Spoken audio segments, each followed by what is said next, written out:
राधे राधे दोस्तों। आज हम आपको सुनाएंगे एक सास बहू की कहानी। जब सास ने बहू से कहा कि सास हूँ तुम्हारी, कोई नौकरानी नहीं। अगर आप हमारे चैनल पर नए हैं तो प्लीज हमारे चैनल को सब्सक्राइब करें, वीडियो को लाइक करें और शेयर करें।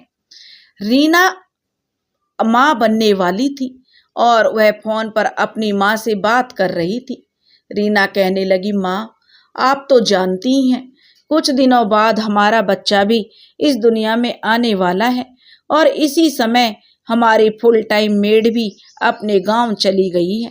बोल कर गई है कि 2 महीने बाद आऊंगी।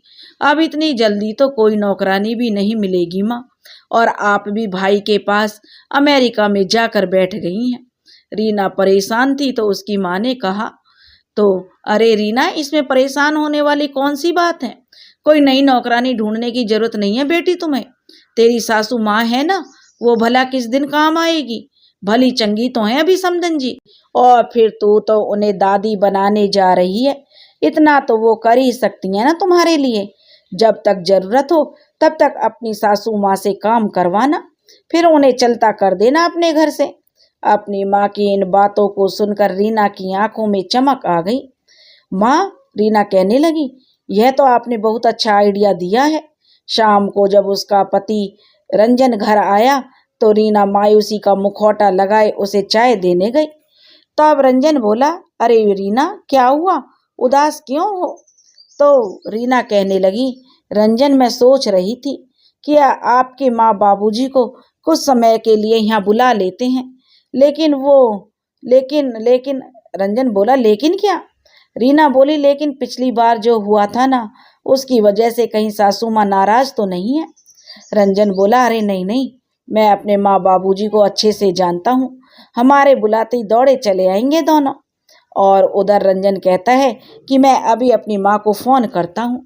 और रंजन अपनी माँ शकुंतला देवी को फोन करता है और उसे बुलाने के लिए कहता है। तो आज रंजन की माँ बड़ी खुश थी। अपने पति श्यामलाल से कहती है कि देखो जी, आज हमारे बेटे रंजन का फोन आया था, और वह तो जैसे उसकी खुशी का तो ठिकाना ही नहीं था। उसके पति श्यामलाल जी कहते हैं, अच्छा इतने दिनों बाद चलो याद तो किया उसने, क्या कह रहा था, ठीक तो है वह सब? तब शकुंतला देवी कहती है, देखो जी, दरअसल बात यह है, बहू की डिलीवरी का समय नजदीक आ रहा है ना, तो अपने घर बुला रहा था हम दोनों को। बेटे से बात करके तो जैसे शकुंतला जी की खुशियां 7वें आसमान पर थी, लेकिन अचानक ही शकुंतला जी पिछली बातों को याद करके उदास हो गईं। दरअसल 1 बरस पहले शकुंतला जी और उनके पति श्यामलाल जी दोनों अपने बेटे बहू के घर कुछ दिन बिताने के लिए गए थे। उनकी बहू रीना जान चुकी थी कि उसकी सास बिल्कुल सीधी सादी है, तो उसने इस बात का फायदा उठाना शुरू कर दिया। सारा दिन बिजी रहने का बहाना करती और सारा काम अपनी सासू माँ पर ही डाल देती थी। यह देखकर श्यामलाल जी को अच्छा नहीं लगा, तो वे बहू से बोले, बहू तुम्हारी सासू माँ की उम्र हो गई है, वो थक जाती हैं, तो थोड़ा सा काम तुम भी करवा दिया करो। इतना कहने की देर थी कि बहू ने तो हंगामा खड़ा कर दिया और अपनी सास को जो खूब खरी खोटी सुनाई।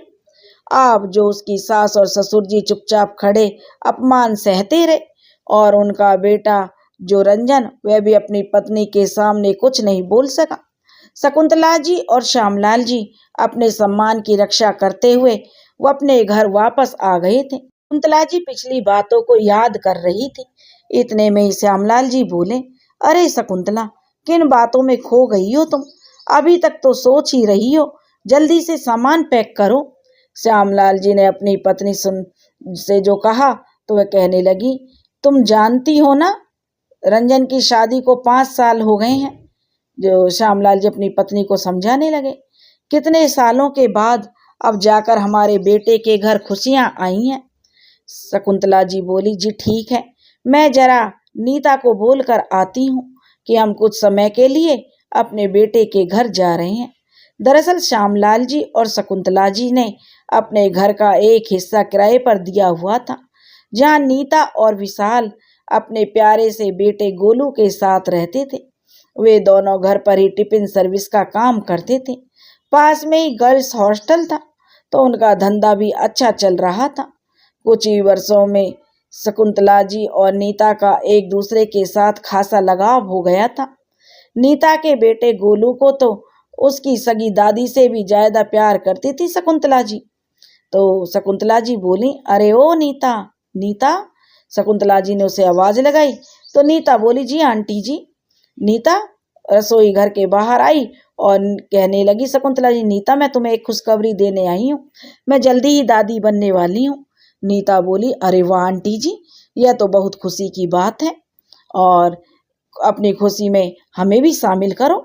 तो शकुंतला जी बोली, हाँ नीता, हमारे बेटे ने पूरे 6 महीने तैयारी करके आने को बोला है।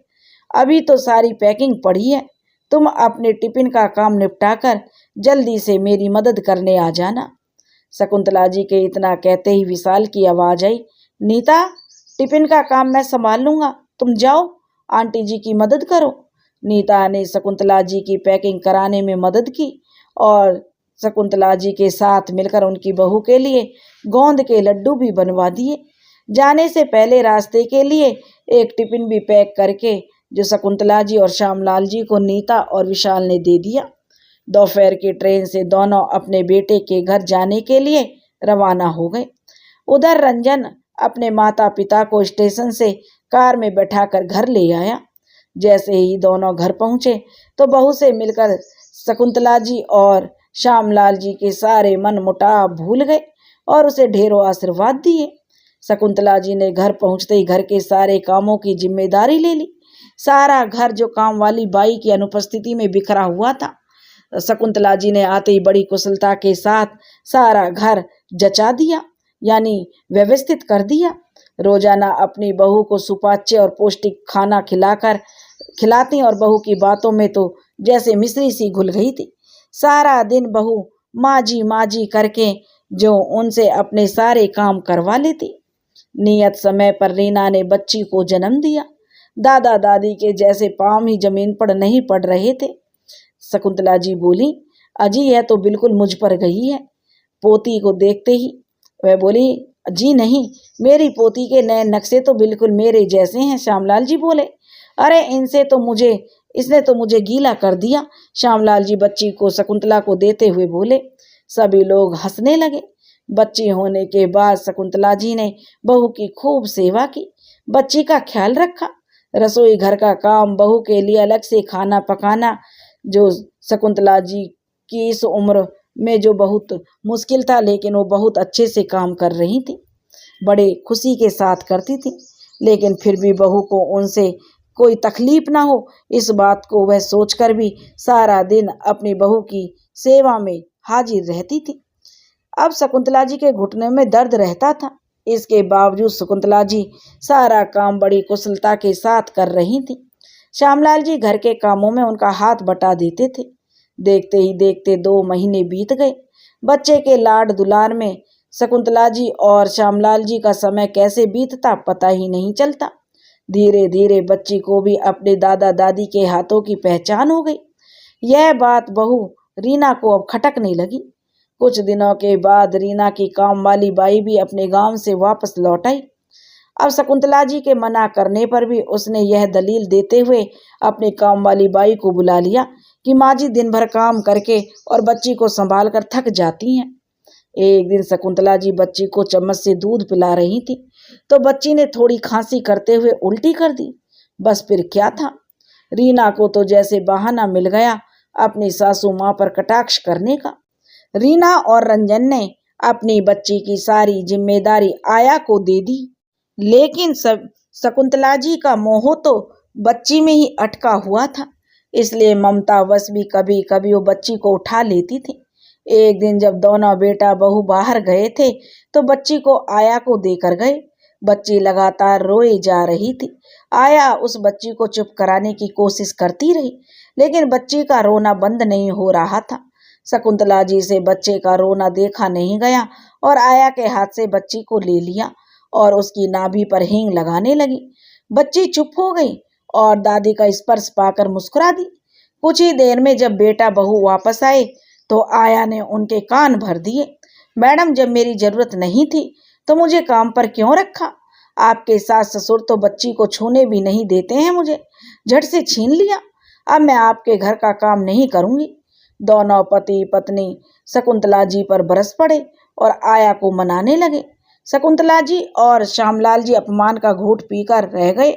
करते भी तो क्या, बच्चे के मुंह में बेटा बहू का घर भी तो तोड़कर नहीं जाना चाहते थे।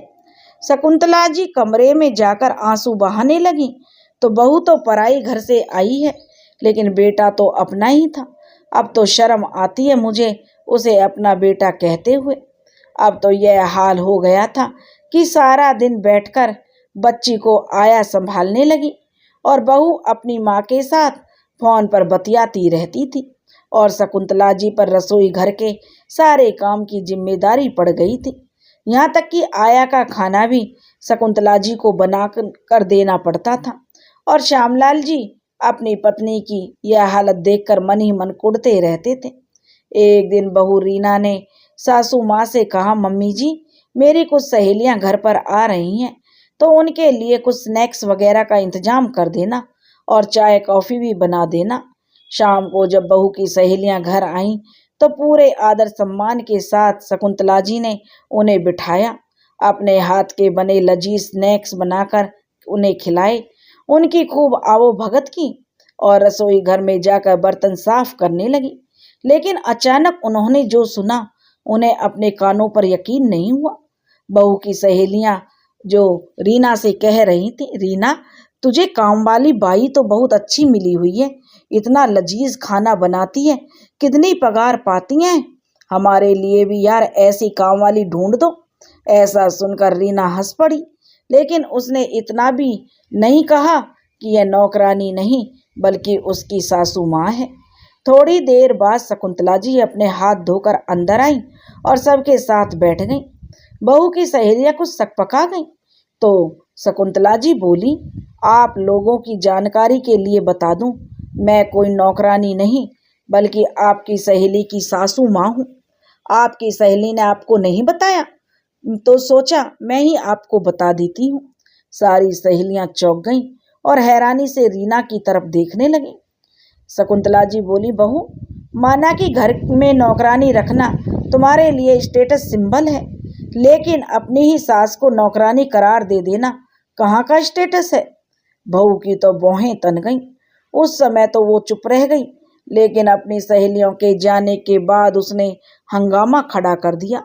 माँ पिताजी के लिए हैरानी की बात तो ये थी कि उनका अपना बेटा भी उनका पक्ष नहीं समझ पाया और कहने लगा, रंजन माँ, इतनी छोटी बात पर बतड़ंग बनाने की क्या जरूरत थी आपको। और तब श्यामलाल जी, जो आज तक अपने बच्चे के मोहवश अपना मुंह बंद किए बैठे थे, अपना धीरज खो बैठे। छोटी सी बात? अरे रंजन, तुम्हें शर्म नहीं आती? तुम्हारी माँ को यहाँ नौकरानी की संज्ञा दे दी गई और तुम्हें बेटा ये छोटी सी बात लगती है? माफ करना बेटा, आज तक हम सब कुछ चुपचाप सहन कर रहे थे, पर अब पानी सर से ऊपर जा चुका है। अब यदि हम दोनों इस घर में एक पल के लिए भी रुके तो ये मेरी पत्नी का अपमान होगा। कहते हुए श्यामलाल जी अपनी पत्नी के साथ सामान पैक करवाने लगे, यह सोचकर कि कहीं बच्ची का मोह उन्हें रोक ना ले। उसे दूर से ही देखकर निकल गए। जिस बहू की उन्होंने इतने महीने सेवा की थी, उसी बहू ने बेइज्जती का इनाम देकर अपने घर से उन्हें रवाना कर दिया और उनके अपने बेटे ने उन्हें रोका तक नहीं। श्यामलाल जी और शकुंतला जी पहली ट्रेन पकड़कर घर वापस लौट आए। रह रहकर एक ही प्रश्न दोनों को परेशान कर रहा था कि उम्र के इस पड़ाव में जब बच्चों की सबसे ज्यादा आवश्यकता होती है, वो कैसे गुजारा करेंगे। महीने के किराए के अतिरिक्त और कोई कमाई का साधन भी तो नहीं था दोनों के पास, और सारी जमा पूंजी उन्होंने अपने बेटे की पढ़ाई पर और उसे सेटल करने में खर्च कर दी थी। श्यामलाल जी को दिल ही दिल में यह बातें कचोट रही थी। घर पहुंचते ही जैसे ही घंटी बजाई, नीता और विशाल के बाहर आने से पहले गोलू बाहर आ गया और बोला, अरे दादा दादी, आ गए आप? कहाँ गए थे हमें छोड़कर? नीता ने दरवाजा खोला तो उन दोनों ने गोलू को अपने बाहों में भर लिया। उधर नीता के चेहरे पर उन्हें देखकर खुशी और हैरानी के मिश्रित भाव थे। वो समझ नहीं पा रही थी कि अंकल आंटी तो 6 महीने का कह कर गए थे, फिर इतनी जल्दी वापस कैसे आ गए, वह भी सारा सामान लेकर। लेकिन जल्दी ही उनके चेहरे के भाव देखकर वे दोनों सारा मामला समझ गई। अंकल आंटी जो नीता कहने लगी, आप मुंह हाथ धोकर फ्रेश हो जाइए, मैं आपके लिए चाय नाश्ता बना कर ले आती हूँ। सभी की आंखें नम हो गईं। जैसे ही अपने कमरे का दरवाजा खोला तो शकुंतला जी को अपना आशियाना पाकर संतोष हुआ, लेकिन श्यामलाल जी के दिमाग में रह रहकर वही बातें गूंज रही थी। जैसे ही अपने कमरे में कदम रखने लगे, उन्हें अचानक दिल में दर्द शुरू हुआ। इससे पहले शकुंतला जी उन्हें संभालती, वो निढाल होकर गिर चुके थे। शकुंतला जी की आवाज सुनकर नीता और विशाल आ गए, लेकिन तब तक श्यामलाल जी निष्प्राण हो चुके थे। शकुंतला जी पर तो जैसे दुखों का पहाड़ टूट पड़ा। नीता और विशाल ने उन्हें जैसे तैसे संभाला। बहू बेटे को खबर कर दी गई। दोनों अंतिम संस्कार की लोकचारी निभाने के लिए आ गए और अपनी माँ का हाल चाल जानने तक कि उन्होंने जहमत नहीं उठाई। दोनों ने जो, लेकिन किराएदारों ने उन्हें हर कदम पर शकुंतला जी का सहारा दिया, उन्हें साथ दिया। धीरे धीरे समय बीतने लगा और शकुंतला जी की हालत भी अब कुछ सामान्य होने लगी थी। एक दिन नीता और विशाल का बेटा गोलू कुछ बीमार पड़ गया तो उन्हें दिन भर हॉस्पिटल में एडमिट रखना पड़ा। शकुंतला जी को तो वैसे भी खाना बनाने का शौक था, तो नीता की अनुपस्थिति में शकुंतला जी ने टिफिन का सारा काम संभाल लिया। सब ग्राहकों को उनका खाना बहुत पसंद आया और हॉस्टल की लड़कियां तो उनके खाने की दीवानी हो गईं। उस समय शकुंतला जी को अचानक पता चला कि उनके किराएदार विशाल और नीता ने अब अपना मकान खरीद लिया है और वहीं पर वो दोनों अपना रेस्टोरेंट खोलने वाले हैं। दरअसल उन्होंने यह मकान 2 महीने पहले ही खरीदा था, लेकिन अंकल के जाने के बाद वो आंटी को अकेला नहीं छोड़ना चाहते थे। इसलिए आंटी को संभालने के लिए उन्होंने अपना गृह प्रवेश कुछ समय के लिए टाल दिया था। यह बात जानकर शकुंतला जी भाव विभोर हो गईं। फिर अपने आप को संभालते हुए नीता के पास गईं और उसे बधाई देते हुए गले से लगा लिया और बोली, बेटा मेरा इतना ख्याल मत रखो कि मैं तुम लोगों को जाने ही ना दूं। शकुंतला जी ने नीता को आश्वासन दिया कि वह बिल्कुल ठीक है और सारी तैयारियां करवाकर उन्हें भारी मन से विदा कर दिया।